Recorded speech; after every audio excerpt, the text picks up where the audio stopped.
Philippines in the grip of water crisis after 25 years, sabi ko, of privatization like power, kuryente, shortages still sa water. Ayan mga bilyonaryo na pinivatize po ang tubig natin. Okay, and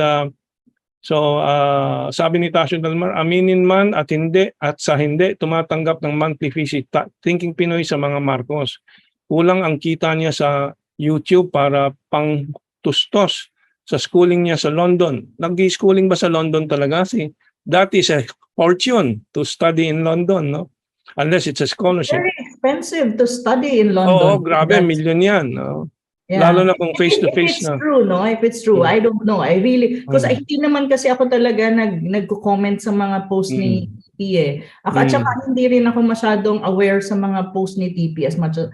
Pero yung mga nababasa ko lang is yung mga nasa group chat. Kasi may mga group na like for example, I belong to certain FB group na discussion is issue. So hindi man ako nagko-comment, marami ako nasasagap. Pero I don't comment on these things as much as I can.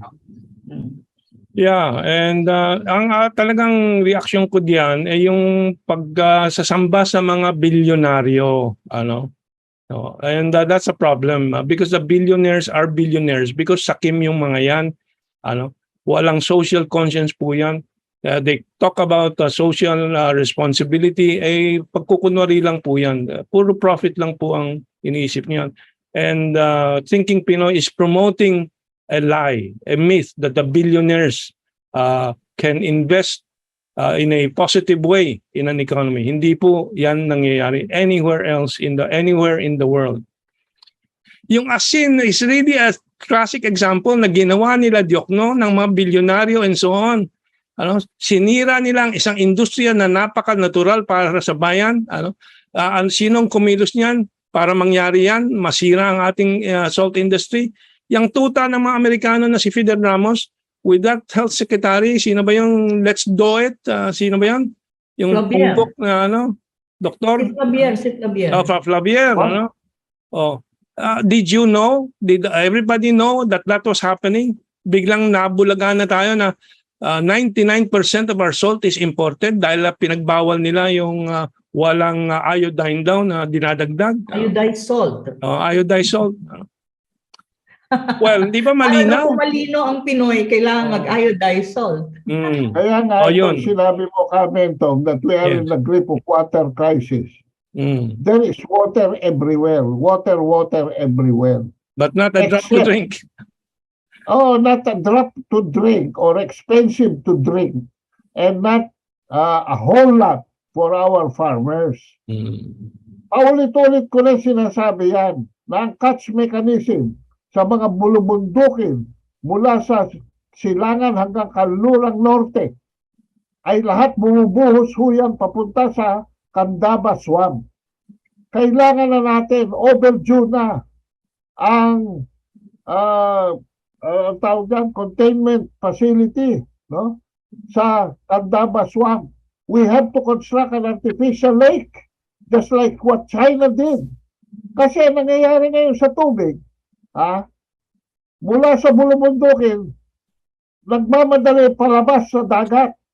Ang nangyari ngayon, kabaliktaran. Imbis na gumawa ng containment facility, ang nangyari, nabarahan pa rin sa dulo ng 2,500 hectares of reclamation ng San Miguel infrastructure. Para dyan sa Bulacan Airport. Kaya, Carmento, kung napansin mo, ang report ng baha, nandoon na ngayon sa Nueva Ecija, nandoon na ngayon sa Tarlac, nandoon na ngayon sa Pangasinan. Dati nasa Pampanga, Bulacan yan. Bakit? Hindi makalabas ang tubig. Pero hindi naman iniipon. Lalabas din sa dagat.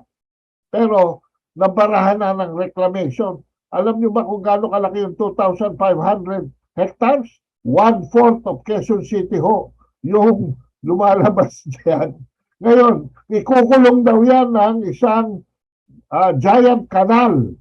Kaya kayong mga wala sa loob diyan, mag-isip-isip na kayo na lumipat dahil water everywhere. Kung wala pa kayong lansa ngayon o maliit na barko, malulunod kayo dyan. Okay.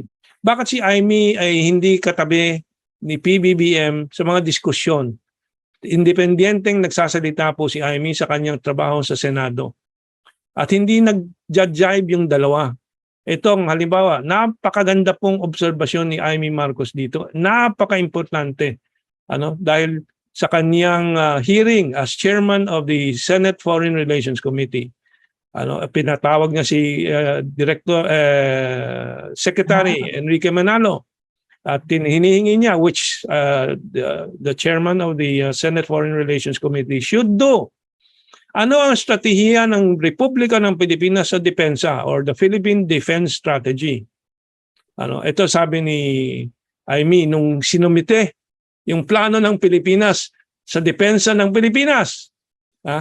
Anong reaction ni Imee Marcos? To my horror, I was handed by your officials, sinasabi niya kay Manalo, by your officials, a paper from the U.S. Defense Department fact sheet on its 2022 National Defense Strategy and other papers. I do not understand why this was handed to me and a Philippine strategy was not. So ang naabot kay Senator Imee Marcos, a U.S. defense strategy na sinerox po ng Department of Foreign Affairs. Kaana, can you hear that? And my God, that is mind-boggling. For God's sake. That's what we call independent foreign policy. And that's what we call a sovereign nation, the Philippines. For sus Mariosep naman, oy. Tapos, sumunod naman itong ngayon, pinapalabas ulit ni Kadyoso. Philippine Senators Marcos confronts DFA Chief Manalo over weak stand on the Sabah claim. Pagdating sa Sabah claim, si Manalo malamya, if that's the best word for it. Anong klaseng Department of Foreign Affairs of an independent country is this? Well, anyway, yung reaction ni Kaana, I think says everything. Masyasyak ka talaga. Sa pagkatuta. Can I say something about this? Sige, Kaado. Alam po ninyo, nung panahon in fairness to President Rojas, noong 1946, it was the Philippine government that brought to the attention of the Sultanate that Britain was annexing Sabah from the North Borneo Company to the United Kingdom. Alam po ninyo mga kabansa, ito ho ang ulan ng productivity ng Department of Foreign Affairs noon. Memoranda submitted by Governor Francis Burton Harrison, who was acting as advisor to President Rojas. Councilor Madamba, Ambassador Melencio, Dr. Bayer, Judge Regala, Dr. Borja, Mr. Abubakar, Mr. Usman, Mr. Katigbak, Mrs. Gamsen, Mr. Hiron, Mr. Bamenta, Judge Chopisto Gingona, and Minister Quinterio. Ganyan ho ka-productive at prolific ang discussion on the Sabah claim. Ngayon, kung tatanga-tanga si Enrique Manalo, bibigyan ko na kayo ng glimpse kung ano ang option. Kaado, magbe-break lang ako sa CR, no? So ituloy-tuloy ninyo, Kaana. Yeah. Alam po ninyo, mga kabansa, ang nakikita ko magiging option dito ng Sultanate, after winning the French Arbitral Court ruling, no? Na number 1, kinumpirma na ng Korte, Arbitral Court, that has 146 international members, and therefore a decision can be enforced in any of these 146 countries. Number 1, ruling. Hindi po ito lease. Ito po ay hindi session. It was a lease. It was a lease of commercial nature. Sa madalit sabi mga kabansa, hindi pwede na ilipat ng isang private company doing a commercial contract with the sovereignty of the Sultanate of Sulu. Ang sovereignty issue nito to a successor in interest, that is the United Kingdom. Ipso facto, the United Kingdom cannot transfer it to the Federal States of Malaysia. Hindi po transferable ang commercial agreement. It does not overrule sovereignty issue. Pangalawa, kung ito ay cession, hindi po maaaring ilipat yan. Kaya yan ay lease. Kaya po napakaliit ang amount na involved yan. That's the number one issue. It is a lease of commercial nature, not a cession. Yung pangatlong ruling ng arbitral court ng France is very simple. The lease agreement has already been terminated as of a certain date in 2013, and that the termination was unilaterally effected by the Malaysians.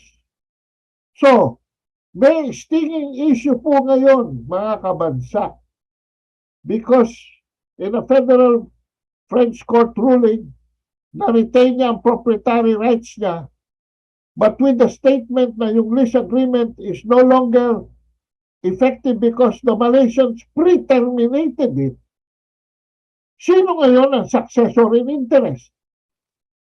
Wala na ho karapatan ng Malaysia dyan. So, sino may karapatan dyan?